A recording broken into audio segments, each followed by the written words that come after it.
പുസ്തകം ശരിക്കും ഈ കുട്ടികളെ കൊണ്ട് വായിപ്പിക്കണം. നമ്മൾ പറഞ്ഞിരിക്കുന്ന കാര്യങ്ങൾ കേരളത്തിൽ പിന്നെ ഈ ഇരുണ്ട കാലഘട്ടം എന്നുള്ളൊരു ചരിത്രം ഉണ്ടായിരുന്നു. ഈ തമിഴ് സംഘകാലവുമായി ബന്ധപ്പെട്ട സംഗതിയാണിത്.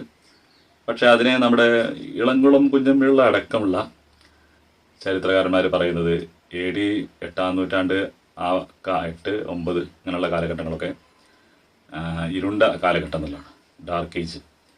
അത് പല പല ചരിത്രത്തിലും അങ്ങനെ കാണാൻ പറ്റുന്നത്. അപ്പോൾ നമ്മുടെ യൂറോപ്പിൽ, അതുപോലെ തന്നെ ഈ മിഡിൽ ഈസ്റ്റ് രാജ്യങ്ങളിൽ, ഒന്നും വേണ്ട പാകിസ്ഥാനിൽ വരെ അവർ പറയുന്ന ചരിത്രം എന്നുള്ളത് ഈ സിന്ധ് ആക്രമണത്തോട് കൂടിയിട്ടുള്ളതാണ്.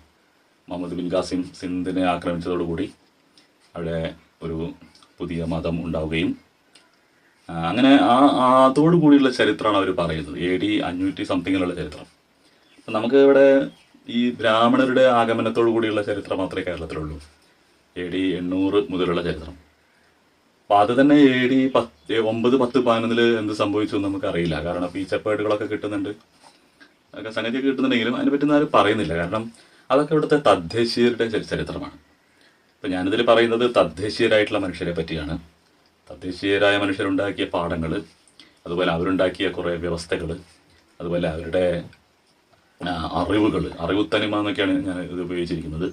അതുകൊണ്ട് തന്നെ നിങ്ങളെ കുട്ടികളിത് വായിപ്പിക്കും.